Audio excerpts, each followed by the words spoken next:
All right. Welcome to the FeedBak podcast, everybody. My name is Back. This is episode 234, I believe. Don't quote me on that. Just go back to the archives. You know what it is. As always, make sure you follow the FeedBak everywhere on social media. BAK, of course, because that's my name. I'm tired of this joke. And for this episode, I am so honored to have Rebecca Trent on the. First of all, Thank you for having me. No, thank you for having me. I'm in your house. This is awesome. This is a beautiful house. Thank Very you. nicely decorated. Thank you for taking the time. I know you're very busy. It's quite all right. Of course.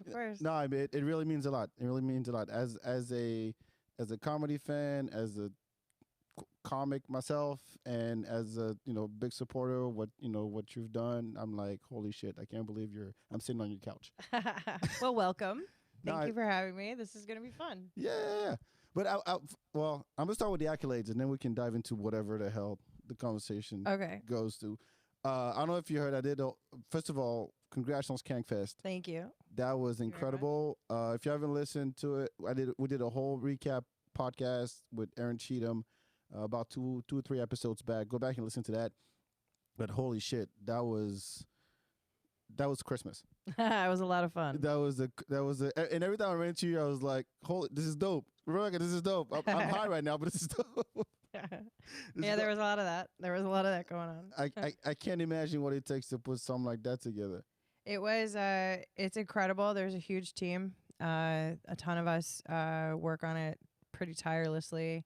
I have volunteers. I have an assistant volunteers that works for free. Mm-hmm. We have, and we got her off of a Impractical Jokers cruise. That's where she met all of us, and she loves the work that we do so much that she works with us as an assistant. She's super awesome. Her name's Lindsay. But yeah, it's an incredible group of people. Louis J. Gomez, Christine Evans, and myself. We put together something pretty incredible. I mean, it takes a team. Believe me. I can't even begin to imagine what that's like. Especially, well, the thing I loved the most about it is that everybody in there was a comedy fan. That's right. It was everywhere I went, and I would hear people talk, and whether standing in line or at the bar, they were like, "Yo, did you see Robert Kelly? Holy shit!" And Big J did this, and blah blah blah. And I've listened. I caught so and so for the first time, and I'm a big fan now. And I didn't, of all the shows I went to, I didn't see anything like the kind of shit you see at a regular like comedy show when people don't know why they're there. They just walked in because they thought they could just laugh, so they heckle. They don't know how comedy works, type of shit. But everybody in there knew what's up. Yeah, we have some of the greatest fans in the world. It's an incredible feeling getting all of them together in one room and watching them just enjoy what we do so much. I mean, it can only go up from there. Seriously, It's really it's incredible. We have some of the most incredible fans in the world. Wow. But what was it? What was it about comedy for you to begin with? I was working in New York in theater. I have a degree in theater. My background's in directing with a concentration in environmental theater, and I had a really tough time sort of justifying working in theater in Queens and not really doing anything that was like I'm 2-3 subway stops away from Broadway, and I'm putting on these like silly like community theater events, and I felt dumb doing it. And as I was working with folks like musicians and with comics and with dancers and all of that, it came apparent that the most under advocated art form that we have on this planet is comedy. Mm-hmm. There's no HR department. There's no retirement plan. There's no gold watch at the end of this. That's true. Yeah, good point. And I feel like comedians need advocacy. They need somebody to advocate for them, and they need a place to become comedians, because a comic isn't a comic just because they woke up one day and decided to be a comic, which perhaps there are art forms where that can be the case, but not this one. And there's a lot of trial by fire, right? That's I a would good way to say. put it. Yeah. And there needs to be a safe space for comedians, for young comedians to become writers and to become comics and to start to create their voice, to figure out what their voice really is. Mm-hmm. And I see a lot of comics very early on, comics that I think are very promising very early on, sort of start to give up on themselves because they don't have that sense of community and they feel like they're just talking into a mirror or, banging their head against a wall. And I think that creating environments for comedians to find that community and to do the writing and do that work and have the stage time to try it out even is really vital to the art form. And I think that I've watched comedy get better in my lifetime, and I hope that it continues to get better. And I think that the way for that to happen is for there to be more stages available for comics to do their thing. Or was there somebody you saw? Did you know comics at the time in your theater days? And you're like, okay, I'm Not going to take you. really. The first comic that ever brought comedy into the Creek in the Cave was John F. O'Donnell. He's a comic that worked on Redacted for quite some time on Russia TV in D.C. and I think is currently living in New York City. He's a headliner. And we call him J-Fod. J-Fod started a show called Kingdom of Heaven with Timmy Williams, who is a member of the Whitest Kids You Know. Really sweet boy from South Dakota. And Johnny was a little off, but I liked Timmy enough. And I was like, all right, let's try this show. And it was so much fun. And Anthony Jeselnik and Tom McCaffrey and Andrew DeBouchet were the first three comedians of merit. I don't remember the order. Mm-hmm. I think Tom McCaffrey was the first one. But they just did this really awesome open mic called Kingdom of Heaven, and they had a comedian of merit that came up at the end. And then I eventually became friends through that show with Sean Patton, who I think took over after Timmy moved on to do Whitest Kids You Know in L.A. And Johnny wanted to take over and do 7 days a week, and at the time we had musicians coming in and doing stuff, and they were really disturbing the residents upstairs. And because we had apartment buildings above the creek, Mm-hmm. and it just sort of became clear that this was just better. And so I started working with the comedians, but it took them forever to warm up to me. I mean, Sean and I knew each other for ages before he finally, made eye contact with me and we talked to each other. And I think I was the one who I forced him after he did a set talking about his OCD. I just walked up to him afterwards and I was like, we're friends now. And he was like, oh, okay. And I just hugged him. And then it seemed like everybody just sort of was like, okay, Rebecca's a cool owner. Because the relationship between the comedian and the venue owner is typically an adversarial relationship. And Like so by default. yeah. And so Yeah. I think that they were just sort of trying to keep their head down so that they didn't lose a stage that they liked, at Right. first. And then they realized that I wanted to figure out how to be involved and actually Like you cared. You make actually. the community Yeah. a stronger thing for comedy. So we got there. It just took a while. Well, what's a year? What's the time frame for that? Well, I bought the Creek in August of '06, and we started doing stand-up in '07. And we started doing stand-up full-time by January of '08. I had bought my business partners out by December of '07. So it was and then just I you. did full comedy as soon as it was just up to me. It was just you running the whole thing. Yep. Holy shit. I had some managers throughout time, some Yeah. really incredible managers, but at the end, for the last 5 years, it was just me. How did you meet Lewis? Just. Well, the way I met Lewis was out front of a cabin. I was talking to a very good friend of mine named Nate Bargatze, who I absolutely funny. adore. He's one of the nicest guys in comedy. He's a sweetheart. And at the time, we very rarely got to hang out, but we were friends. We were both from the South, so we kind of had an affinity for each other. And he was just sort of usually my buddy. Like if he happened to be in town, he'd come to cabin and we'd have a drink together and laugh or whatever. Mm-hmm. And so I was really excited to see Nate, and I ran up to Nate and I was like, hey, Nate, and I gave him a big hug. And Lewis introduced himself to me. He was standing with Lewis, and Lewis introduced himself to me, and I said hello. And he remembers this better, but I said something to him that he didn't like, or I think it was I interrupted him talking to Nate. I think that's what he didn't like. And he was like, he said to Nate, he was like, "Who the fuck is this girl?" And then it's like, well, and then cut to 10 years later. We're buddies. Ha ha.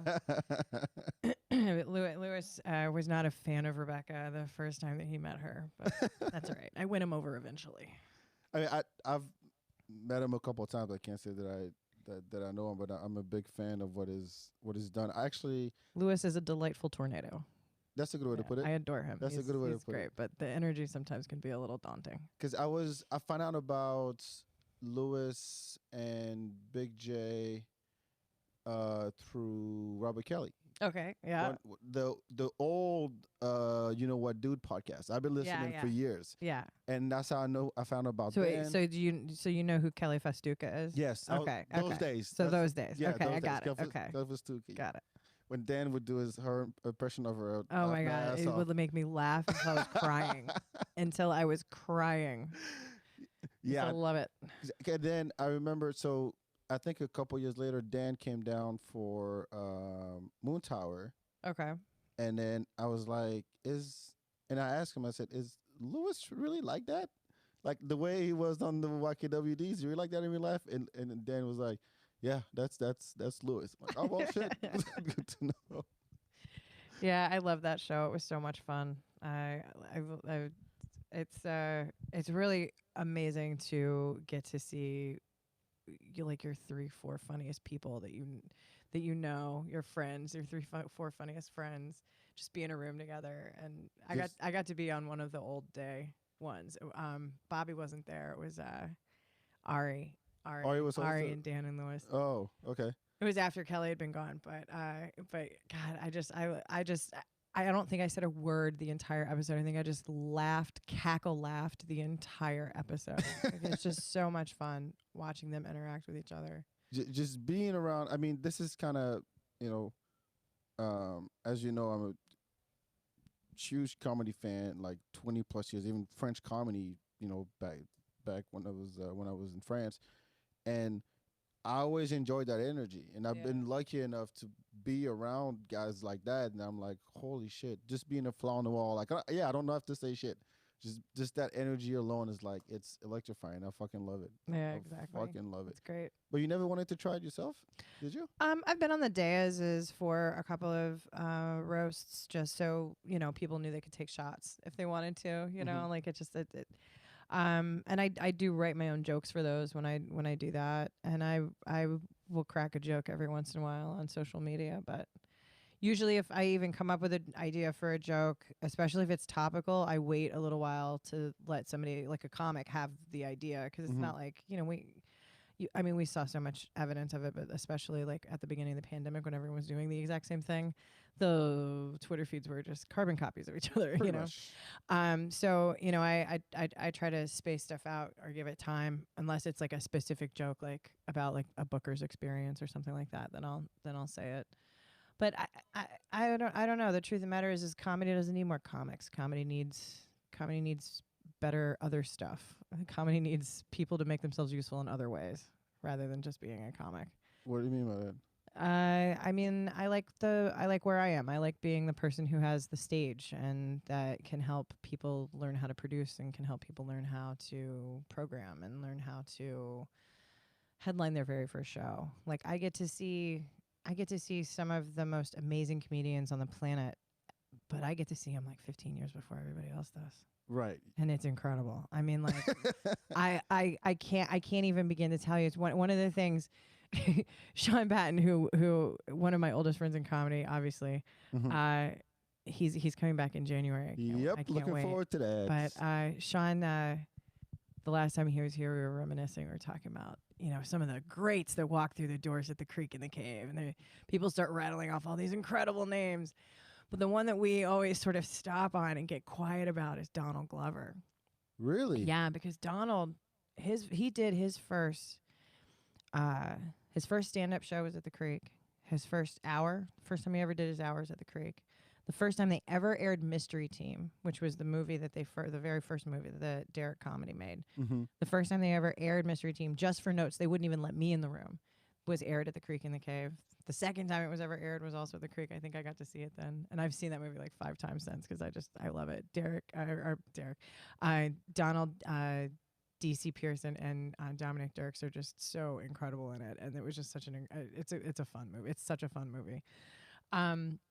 So we saw that, and then the first time he ever did his Hour Weirdo, that was done at the Creek. Mm-hmm. The first time he ever performed as Childish Gambino, that was done at That was the about Creek. to ask if it was before or after And Childish. It was all of that was before, and then he moved to LA to become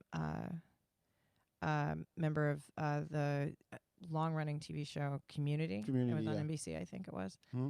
And so he did that for a few years, and then went on to like the superstar and fame. And everybody's just like, oh, he's such an incredible actor, and he's such an incredible musician, and he's such an incredible writer, and he is such an incredible all of those things. But Sean, one of the things that Sean and I, and there's so very few people who know this, who can say this, but what we know is that You sucked? no, is that he as incredible as he is at all of those things. I mean, just meeting a true auteur is like a whole thing. Meeting somebody like he is truly gifted at all of those things, but he was so gifted at stand up. He was probably one of the first sort of took it like a duck to water or whatever that whole thing is. It was absolutely incredible watching him take the stage, watching him make that sort of transition from improv to stand-up comedy. And he was flawless. He was absolutely incredible. And it just I remember running into him a few years later at South by Southwest. I think he was there as Childish Gambino. And I was just like, Donald, you gotta come on, just come do a crowd work show, come do this show, come do anything. And I was just begging him, and he was just like, I'm not doing it anymore. And it bummed me out so bad. He was so amazing. He was absolutely so amazing. Wow. Donald Glover. My dream is to somehow finagle to talk him into coming back on stage again. I mean, is it one of those like you come to the Creek in the Cave and then you move on to bigger things, but then you're like, I don't say forget where you came from type of deal, but they actually come back, visit and say what's up, or don't they act like they don't know you no more? Because that would be fucked up. If Donald Glover walked by you and is like, yeah, I'm Hollywood now. I never in a million years would I ever think that he would walk right past me. Well, not necessarily him. And that way. I think that it just our circles don't enter, like, you know what I mean? Our paths don't cross anymore. But if our paths were to cross, it would be like we hadn't skipped a beat. Like we would be fast friends again. I think that that's also true of a lot of folks. I mean, I'm a military brat, so I have a little bit more of a realistic expectation, I think, when it comes to people sort of moving on or moving out or whatever. And an awful lot of my friends have moved. I mean, I lived in New York. I'm still mad at Nick Turner for moving to LA. But but the truth of the matter is that when we do, and it's rare, but when we do get to see each other, it's like we never skipped a beat. Oh, that's good. At least. So I mean, I prefer to think of my friendships like that and not put expectation on somebody. You know what I mean? I sometimes will get bummed out if I find out that a friend's come to New York and hasn't seen me, or if a friend has come to or if like I go to LA and like I feel like they won't make time for me or something like that. Like that stinks. But that's normal to feel like, hey, I'm here for a few days. I will say that when people come into town in Austin, they hit you up.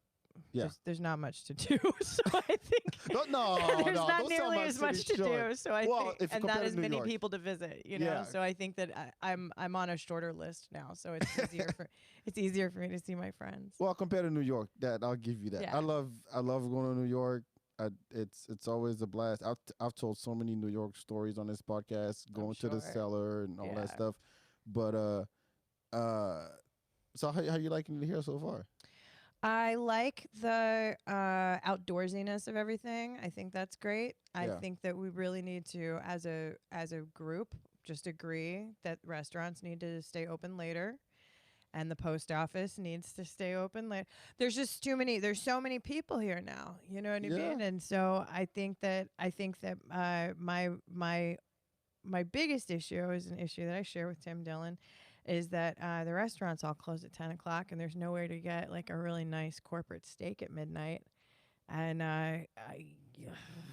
it's really easy. Like if we're judging a city by that, then it's thumbs down. And that is, you know what I that is mean? a totally legit argument, because what I love about New York, and I grew up in Paris, so Paris is the same way. Same like way, it's a city that never sleeps. I just want that European sort of like Yes. I want it. I want this place to feel accessible. Like and it's difficult for comics coming in off the road on a Thursday and they have a show at 8 o'clock. They don't want to eat before their show, Right. and then by the time they're off stage and they've had like maybe one drink, they're ready to go to dinner. Every restaurant's closed.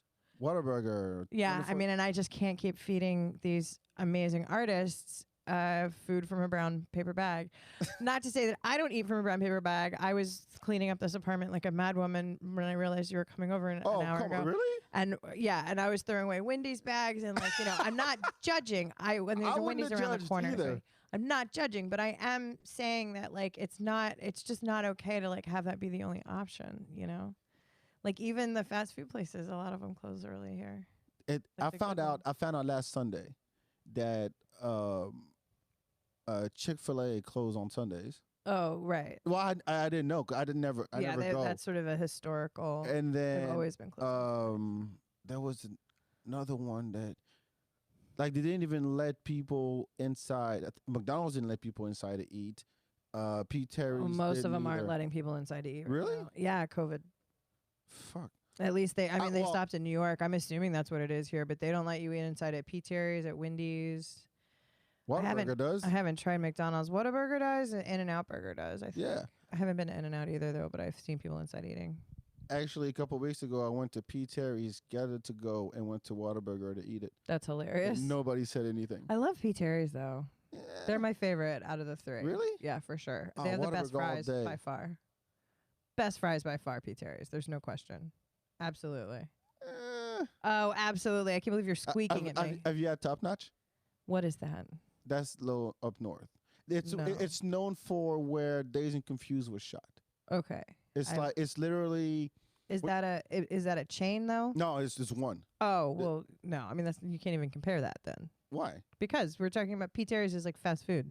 It's like a chain. They're everywhere. Yeah, but that's burger joint. Yeah, but it's not. A burger joint isn't the same. Like you can't what's that place over on 6th Street everybody goes to where they're mean to you?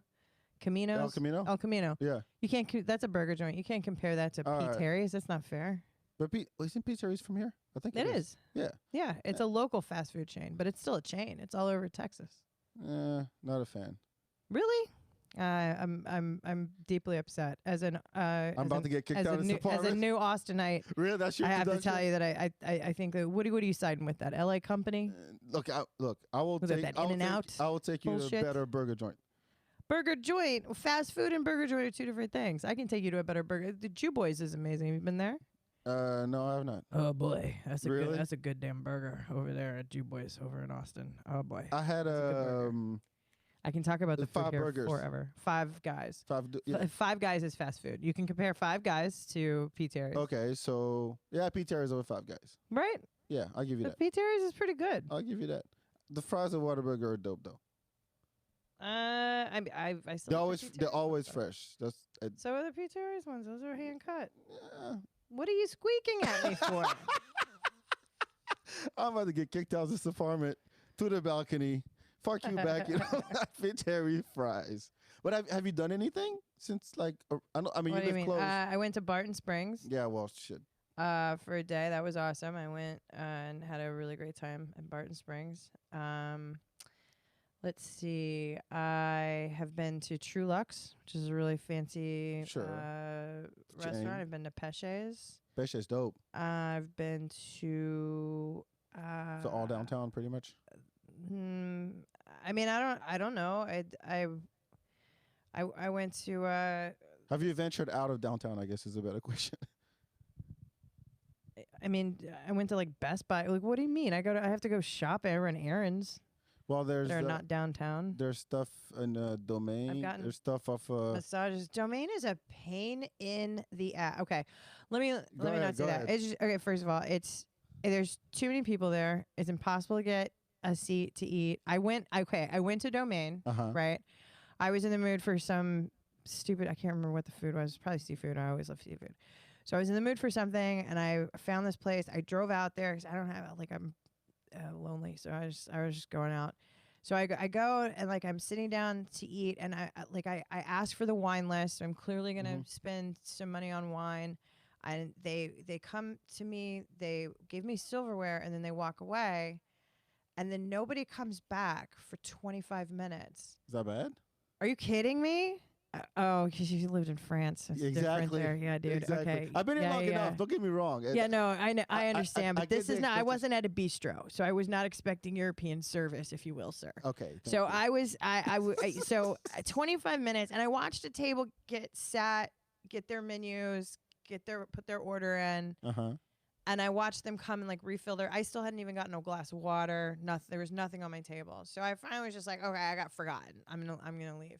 And then I get up to leave, and I realize this guy's working the bar and every table on the bottom floor. So of course you're gonna, like, lose some. You know what I mean? Right. Like so I felt bad, but I also was hungry, so I left. And but that's kind of been my experience every time I go to Domain. It's, like, overrun. It is. And also I'm not much of a, like, looky-loo when it comes to shopping. So, like, looking at designer stuff has never really done much for me. Don't get me wrong. The Domain. I lived in a Domain for 2 years. It reminds me of Miracle Mile in Long Island. Have you ever been there? It's where, like, all, like, Coach and Chanel and Gucci. Yeah. And It's Louis all and, like, high end that shit. Yeah. Like, there's a Lord and Taylor on one end, and then the other end's like. Even the ice cream shop is fancy. Like, it's. Yeah, I mean, I love those sort of, like, as, like, a day trip experience, but that's not, like, where I would, like, frequent. That wouldn't be my local. Trust me, I lived there for 2 years. Back then they didn't have that whole Rock Rose area. That wasn't done yet. Oh, right. It was the first phase. Only had 2 apartment complexes, and, like, hey, we're going to be able to park in here, in the middle of the mall. Yeah. And I said, really? All right. Never happened. Yeah. The hallways look like prison hallways. They're fucking depressing. The apartments are nice. This one does too, man. All these apartment buildings. But do. it's a concrete forest. That's all it is. Like, it sucks. But well, I mean, I guess I don't know. I like, as far as the apartment stuff goes, I don't know. It seems like the Domain's the kind of place where I would like, I don't have like $2,000 to just drop on an outfit or something. Like, I don't go there to shop. I feel like that's what I go to what Express. else is there to do there? Shop. You There's just eat shopping and you go food. out. Like, there's nightclubs over there? Yeah. Oh, I didn't even know that. So, like, some of the clubs that are on West 6, Yeah. like there's a Kung Fu up there too. Oh, they just have like duplicate. Yeah, and spaces. there's a what's that other one? Fuck, there's Kung Fu up there. I forgot the other one, but anyway, it's the same shit. So Yeah. people who live in Pflugerville and Round Rock, they don't come downtown no more. They go hang in the Domain. There's just like a strip of clubs there. Okay, so that's why it feels kind of touristy. That's why. Okay, all right. Well, that kind of makes sense. Yeah, but I mean, if you want to see Austin, you don't go to the Domain. You go like north of campus or South Lamar, like the What's old Austin. there? Local shit. Like what? Okay. Like what? How would you describe local shit? Burger joints. Burger joints. All right. No. It's P. Terry stand. Here's the thing about Austin. Austin will support local over chain. Like, everything is. Sure. We're like, I would hope. Yeah. I mean, but we're really like tight about that. Yeah. And so you go to North Campus and you have like a thrift store, and there used to be record stores there, but they're gone. Yeah. But at local shops, like. What about Aaron's Rock and Roll? That's still over on Lamar, right? I don't even know what that is. Oh, dude. So my favorite Aaron's? shopping in all of Austin is 2 places here, and they are both like literally within walking distance of the creek. The Smoking Caterpillar is my favorite head shop of all time, by far. Head shop? Head shop. It's the smoke shop. Favorite place to go to get like papers and lighters and glass and Okay. and stuff like that. And they have like, cool trinkets. Like, I'd always get like great Christmas gifts. I would go always to like Smoking Caterpillar. And right around the corner was Aaron's Rock and Roll. And Aaron's Rock and Roll has like awesome purses and bags and jackets and like rock and roll t-shirts and masks, and like it's like a Spencer's, but for like a person but the buyer really knows what they're doing. Do you know what I mean? If that makes sense. It's not just random. I like how you telling me about my city. So Aaron's Rock and Roll opened up a second location over on Lamar. And Both of those stores are dope as fuck. And they have like old school candy and like stuff that you can't really find, like lunch boxes from like remix from like, you know, the 70s and stuff like that. Like really cool like I mean, memorabilia. I look around your apartment and it's like it's a lot of random shit. Yeah, it is a lot of random shit. I see how you shop. I mean, Okay. you brought all this from New York. Yeah, I did not purchase any of these things. Nothing. Here. I mean, well, I like the furniture, the tree, like the furniture, some of it I bought here, but no. So you would compliment this? My artwork is the same artwork that I had in New York. I mean, I see tea sets and well, that bunch was of books. Those are like nice old. paintings. They're from my grandmother. The books are from some of them are from college, but I'm consolidated. I used to have 12 bookcases, and now I'm down to just those. And I mean, it feels homey. So like any kind of local store, like the one you're describing, yeah, would be perfect. I dig for those you. kind of places. Yeah, I mean, I like local shopping for sure. Like, but by far my favorite two local stores here are Smoking Caterpillar and Aaron's Rock and Roll. You've gone down to South Congress yet? Yeah. Just like where Perla's is and all that. Yeah, the yeah, I yeah. love you thing on the Mhm. coffee thing. Yeah. Yeah, it's fun. There's a couple of sneaker spots around here that are pretty dope. There's one out on oh crap. It's over by the P Terriers on MLK, I think. I think it's over on MLK. There's a really great sneaker store over there. They carry like Fugazis and like old school fucking Nikes and stuff.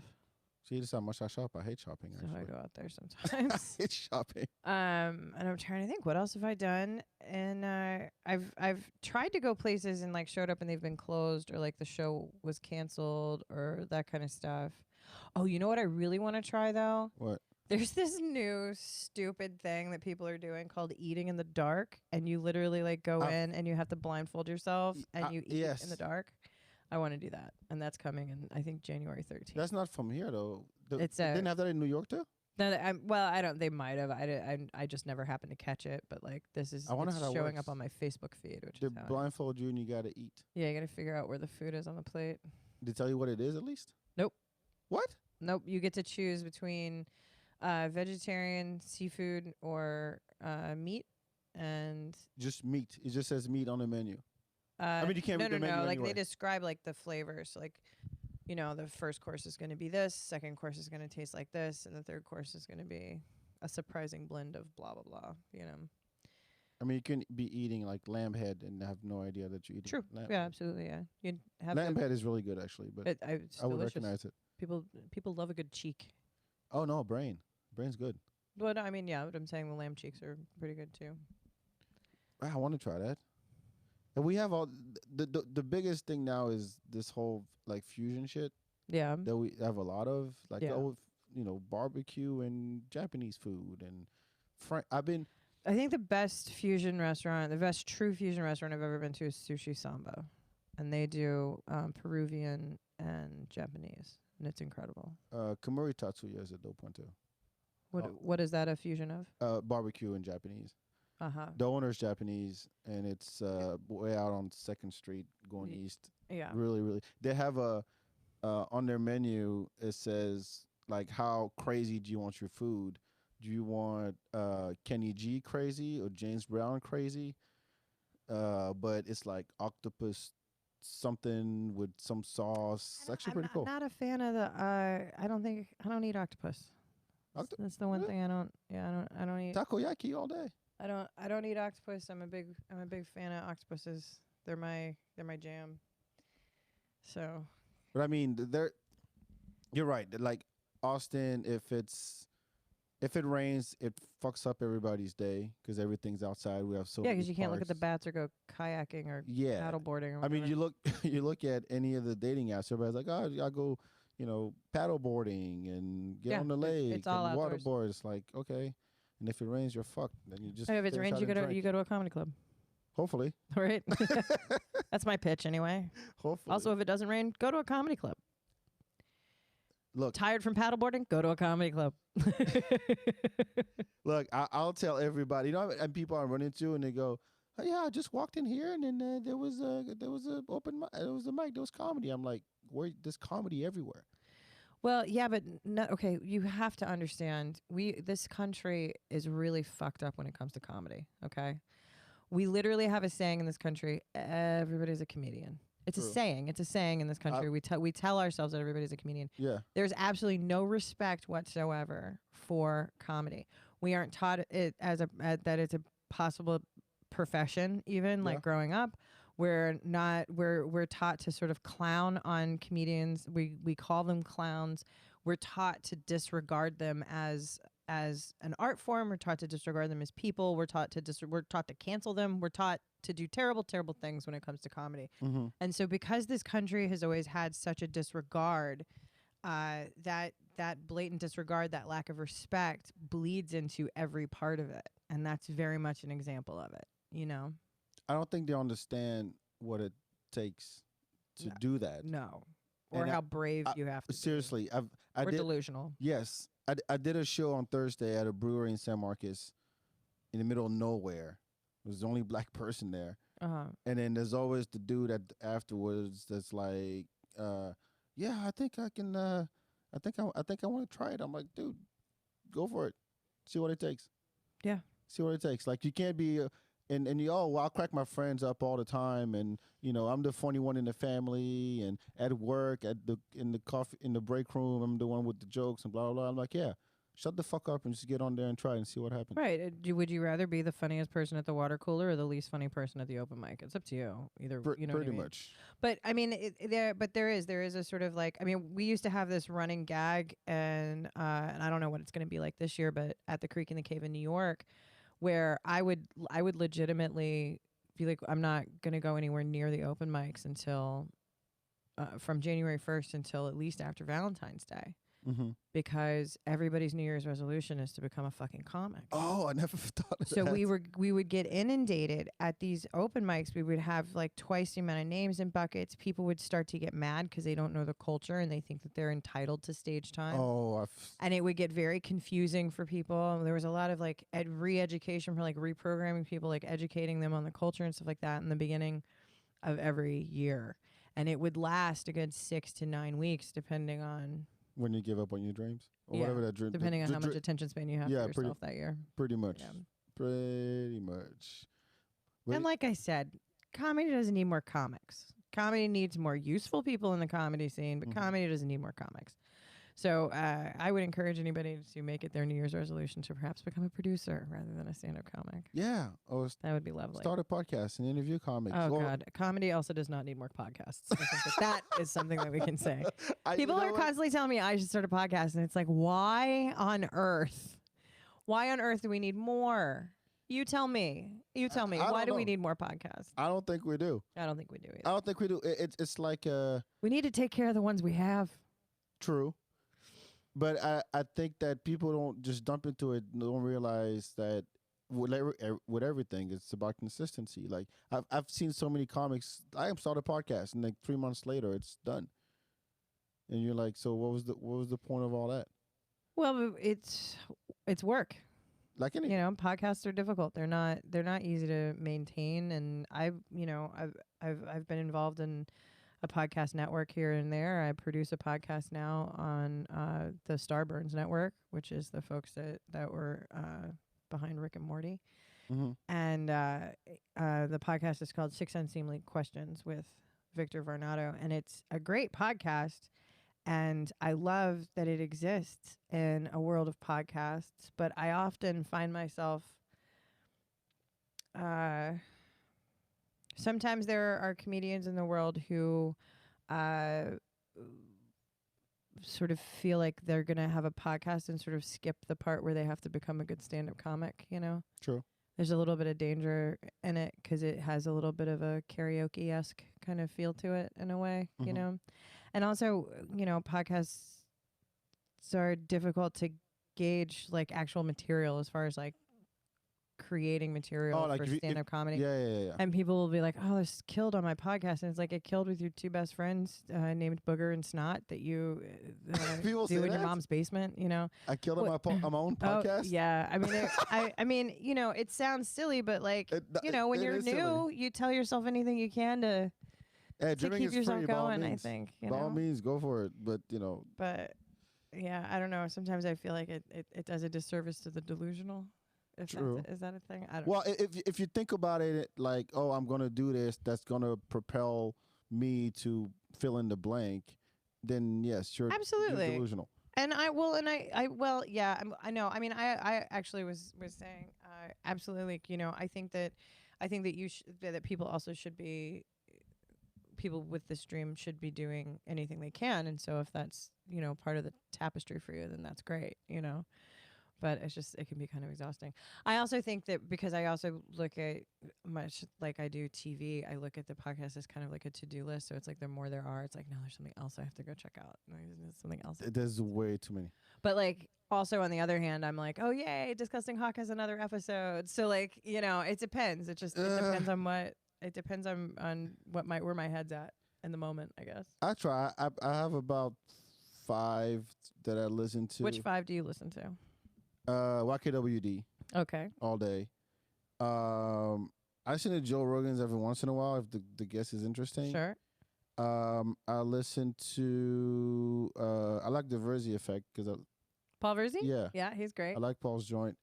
I used to listen to Keith and the Girl way back in the day, Yeah, like yeah. way like 2008. Yeah. And I found out They about were a lot like of comics the first that way. ones. Yeah, Yeah, that was their that was their claim to fame. Yeah, Chimda and Keith are great. I love both of them. trying to think what was the other one I rotate. Shit, I'm blanking now.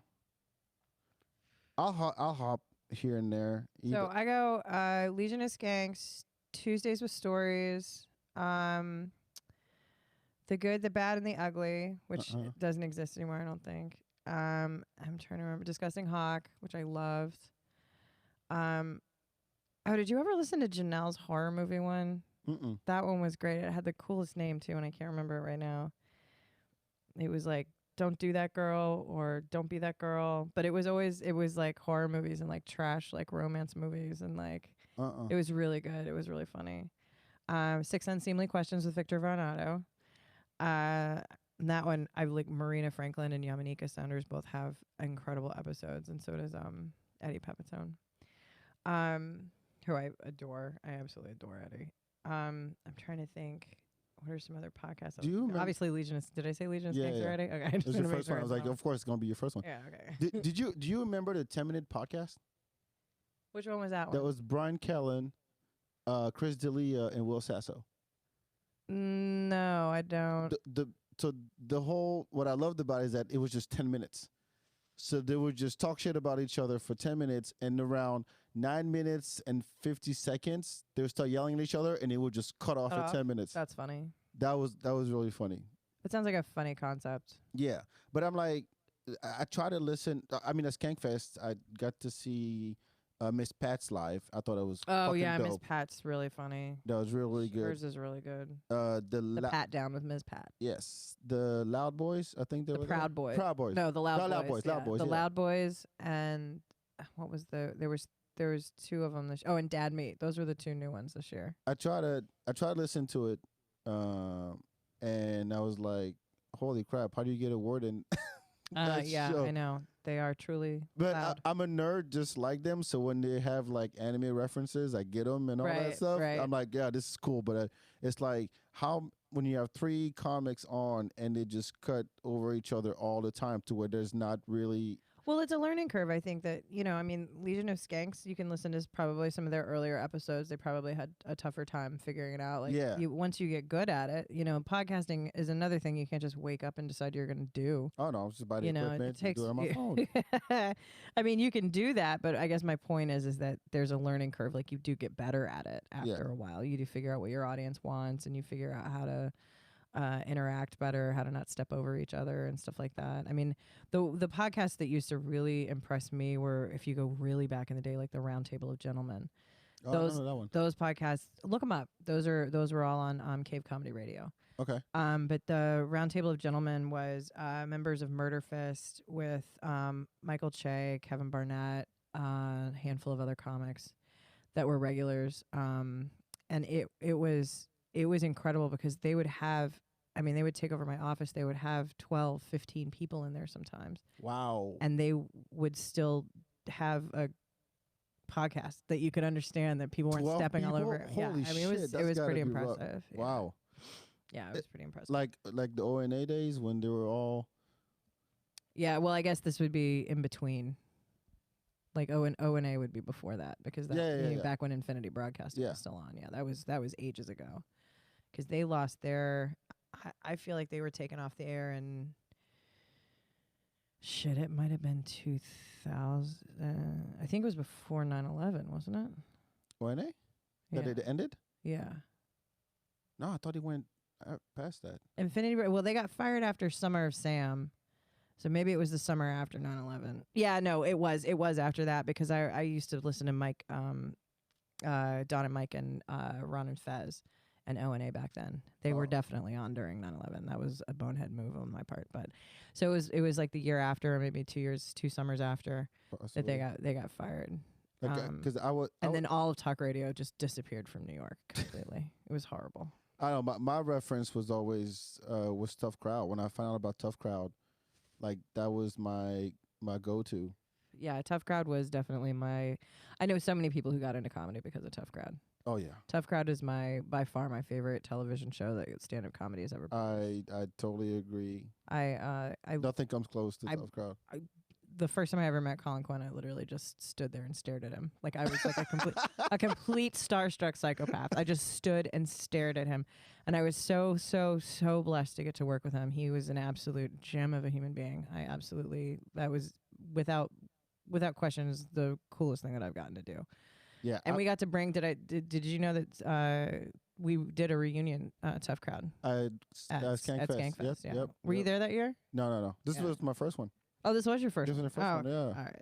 So this is, I mean, yeah, you're going to see my black ass every year. We're going to Vegas, baby. Fuck yeah. Did you announce it? It's not announced. You're probably not supposed to tell anybody. Well, it's recorded now. It's not live, though, right?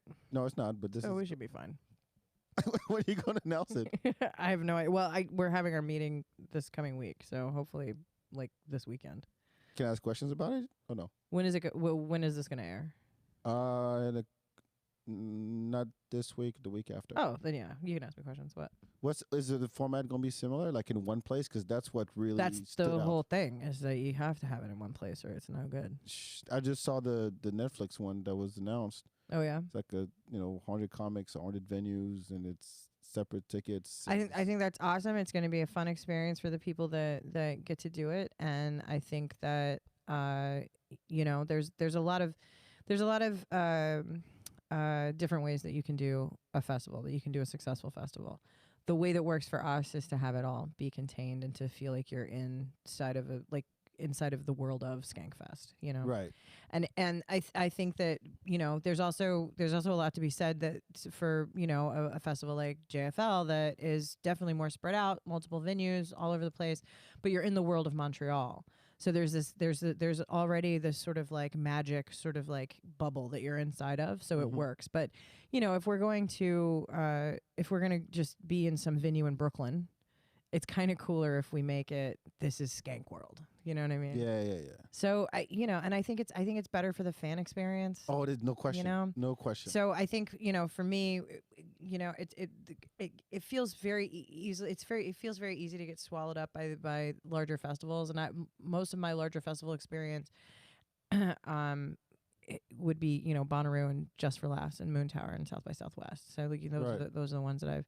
But the festivals that I think that and all of those are successful, fun, amazing festivals that create different opportunities and different kinds of stage time and different kind of experiences for the comedians that are involved, and all of them are very, very good and valid.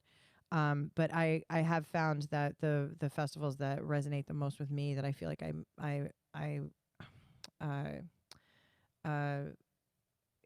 feel like I'm having the most sort of like one-on-one experience with people, is when they're smaller, Oh yeah. So it's not like, I'm not saying anything like terribly innovative here, but like, the smaller the festival, the easier it is to feel like you're getting, paid attention to. But this is how South by started. That's how Fun Fest started. I mean, all the music festivals that we have in Austin, that's how it was. And now it's these, we'll have this, this parking lot bought out by Doritos, and you have a giant Dorito machine, and then the stage at the bottom of it. And Yeah. Well, I completely understand where you're coming from, but as a person who produces festivals, I could only hope to have a Doritos stage one day. You So, want a giant Doritos I'd love a machine? Doritos parking lot. I would love to, cracking the code on a 2,000 person festival is not nearly as hard as cracking the code on a 20,000 person festival. Right. I would like to be, somebody who's at the helm of something that can grow, that can still feel as organic as it is now. All right, Doritos, if So, you're we're listening, hoping. probably not. We're but hoping. Actually, I think we're more of a Cheetos family. If I was guessing. Actually, yeah, Cheetos over Doritos any day. Probably, yeah. Yes, Yeah, Cheetos. I think the comics in general are more Cheetos forward than Doritos. So we'll find out. We're doing a Creek Awards on our anniversary. We open April 1st. So Yes. we're gonna start doing Creek Awards again. So that's gonna start up on April 1st. Nice. So we're gonna start making up categories and come up with like fake ass awards to give each other and stuff. It's gonna be fun. Like what kind of categories? Like in the past, like we'll do like best podcast guest, best podcast, best that kind of stuff, like the Oscars do. But then we have like joke categories, like most likely to fall asleep at the bar. Oh, Like that kind of stuff. So like not lame like that though, because the comics are gonna come up with the categories, not me. But I'm looking forward to like the nomination process and stuff, because I think that's gonna be fun, and hopefully we'll get people to like truly campaign for their wins and like try and like buy people and stuff. Fuck yeah. Like put up posters and shit. That'll be fun. The fuck. That's a great idea. So Holy shit. Damn, you're already coming up on the year. yeah, already coming up on a year, sort of. I mean, we're not even in the year that the year's coming up in, but Still, I mean, yeah, I mean we're past the 6-month mark and we're still here, so there's that. hey, congrats. Look, seriously, it was so needed, and the community around it, just to be able to, hey, what are you doing? I was going to hang out at the creek. Yeah, exactly. That- I mean, that's and that's how fucking simple it is that people who want to create just need a place to do it, And there's something really like incredible about a stage, about how it levels the playing field. It's like it doesn't matter where you went to college or who your dad was or if you woke up in a fucking cardboard box that day. The stage is honest. The microphone is honest. What you do on that stage and what you say into that microphone, that is something nobody can take away from you. And I hate the idea of people not having access to a stage. I mean, even the folks that I have made clear are no longer welcome at the Creek, there's still other places they can perform. You know what I mean? Right. If this was the only stage in all of the whole town, I don't know how I would feel. Like that would be so awful. You feel bad about yourself? I would feel awful. I would feel terrible. But I also have to create an environment that's and it works. That's worthy of all that rant. The ego is still. It feels like high school all over again. Of course it does, but I mean that's what every work environment feels like. Yeah.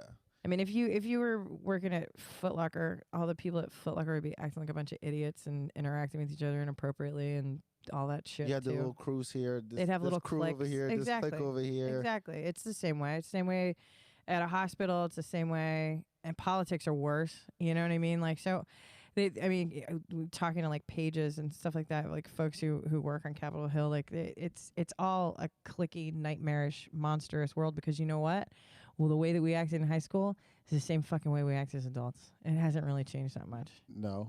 The only difference is harder drugs, more hangovers, and possibly kids. But most of us are fucking wising up to that shit too. So I made my that's contribution such a lie. to the All my world. friends I'm have good. children. Oh, you did? You already made kids? Yeah, I got one. You got one? How Yeah. old is it?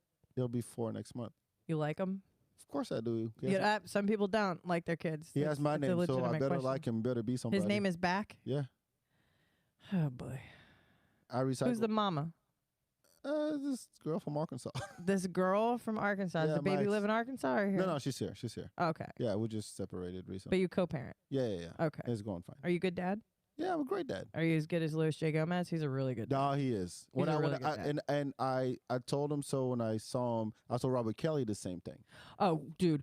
Robert Kelly with Max is one of my favorite. First of all, I got to go to his because they throw a birthday party for him every year. And it's really like for everybody. Yeah. And I got to go to his birthday party one year, and watching these filthy fucking comics with these hard, like the language of goddamn sailor, like walking in and trying to like impress a 4-year-old who could give a shit, you know what I mean? Yeah. And it's also like, you know, comedy legends walking in the door. Right. And like I remember my favorite time, Dante, you know who Dante is? Dante and I were Dante Nero. Yeah. He and I were we were trying to make this Instagram shark balloon float through the house, and we had to inflate it and like learn how to do it, and we were putting it together, and he was like, I hope this kid like and they're all just doing it because they want Lil Max to like them, and it's so funny to me. Just watching these guys try to impress a baby. And I just like, I love it so much because and all they want is a little smile and they're happy for the day, you know? I mean, I want to fast That forward. shark was a big hit though, I'm not really? gonna lie. Like he killed it with that gift. He really did kill it with that gift. That was such a cool present. I honestly probably played with it more than the kid did, but that's not the point. It was a lot of fun. No, I mean, when Bobby talks about his kid, and it's like, yeah. He just lights up. He really lights does. up, He really and it's does. just, it's wonderful. It's like what, and he and Don also just have they're just incredibly good. They're incredibly good with him, and it's wonderful watching Baby James and Louis J, like watching them together, and it's cool too because I get the other side of it with Jay, you know, because Jay's baby girl is 19 now, Right. so, you know, she's like a whole human being. And I'm literally going like, come move to Austin. Why don't you guys get an apartment? And I'm just like, you guys go to college here. There's schools here, right? I think, right? And, you know, she's becoming this incredible artist and just this incredible woman. And so watching the human beings that comedians create is kind of validating. You know what I mean? And like, they have some pretty amazing kids. They have some really fucking amazing kids. Just being around comics, like I'd be like, hey son, do you know who this is? Like, I don't give a fuck. But I'm like, no, this is like really somebody. It really levels it out for them, right? Yeah, like I don't care. It's real humbling being around a toddler because they could give a shit. No, my son is like, I'm trying to be that dad. It's like, yeah, you're the stuff that the other kids are talking about are bullshit. Let me show you some shit. Let me show you what cartoons are, actual real cartoons, not that CGI bullshit you watch. You know, let me show you some music. Like Right. I'm that dad, and I'll quiz him about it all the time. So annoying is what you're saying. Yes, You're that dad. yes. I get it. Okay. Anybody loves it. Yeah. Of course he does. And he's smarter for Just that. showing him music. I have there's a little guy in my life who, he's not so little anymore. He's 13 now. But my favorite was watching him sort of cringe a little at how hard the music was that he was listening to, and me going like, okay, well, why don't I show you where this comes from? Because you don't have to, music shouldn't make you wince all the time. Like it can sometimes, and that's a good and powerful thing. But also, you know, do you know who? And you know, I went all the way back. I was like, you know, let's go Django. Let's go, Muddy Waters, Buddy Guy. Okay. Like, you know, I took him back into the blues and sort of showed him sort of like and took him down sort of an R&B track a little bit. And he absolutely blossomed from it. Started listening to rock and roll, started getting into some of the started really getting into Prince. That was one of my, like, I feel like I've won if I can get a kid to like really enjoy Prince or Michael or Queen or James Brown or Bob Marley. That's what I'm doing. I'm like, you'll like whatever you'll like, but I want you to know, you have to know who these people are. That's it. Yeah, exactly. That's where I'm coming from. I'm like, look. We took him to a Barrington Levy concert. Oh, nice. A while back, and I think that like, you know, it needs to be, music and religion both needed. You have to be taught the world of it before you can decide what resonates with you and what fits with your personal, you know, with your person. And I just like, I find it very heartbreaking. I mean, like, you know, I grew up in a Monkees household. I didn't even listen to the Beatles until I got into college. I didn't know anything. I didn't know any music at all. And so, I wish that I had had a little bit of an education. You know what I mean? I kind of took it upon myself because my dad listened to African music and Cuban music was his shit. Right. Still is. So you grew up in a world music household. Yeah, and then a lot of Fela and a lot of like. No, not even. Well, yeah, a lot of that. But my dad liked Pink Floyd. You know, that was my favorite band. He liked. And I didn't even know. Like I didn't even know it. Yeah, I didn't know who they were until I bought until after I'd already bought The Creek in the Cave. I was listening to this song, which was my favorite song, and I was like, "Oh, you guys, this is my favorite song. Who's this by?" It never even occurred to me to look up who it was by. I wasn't allowed to watch MTV when I was a kid. I was never into music. I was more into stand-up always. Always more into comedy. And everybody's mouths just dropped, and they were like, "That's Pink Floyd." And I was like, "No shit. I think I really like Pink Floyd." And then I ended up getting to see like Roger Waters and The Wall, like 9th floor field seats, and I was just absolutely like that was an absolutely incredible experience too. But yeah, there was never much of an emphasis of music in my house. Oh no, which is weird 'cause my mom was a singer, but my older brother was a DJ. So he played a lot of New Jack Swing and R&B and hip hop and all of that. And then my sister came back with Doggy Style in 1993 from a U.S. trip, and I was like, "What the fuck is this?" And that was it. And that was it. He taught me English.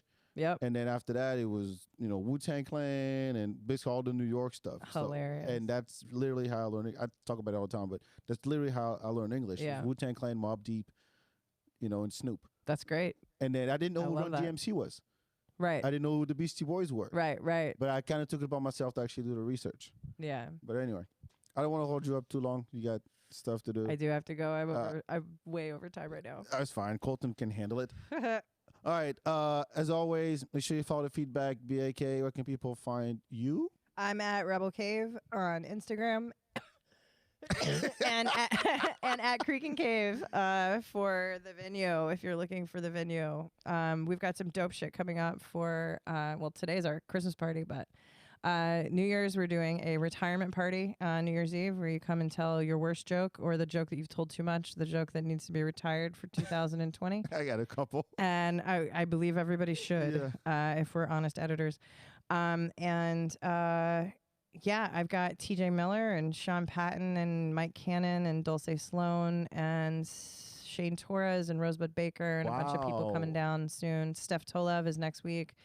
Come get some tickets. We got some crazy comedy going. Sign up for the newsletter. Go to Creek and Cave. Check out the calendar.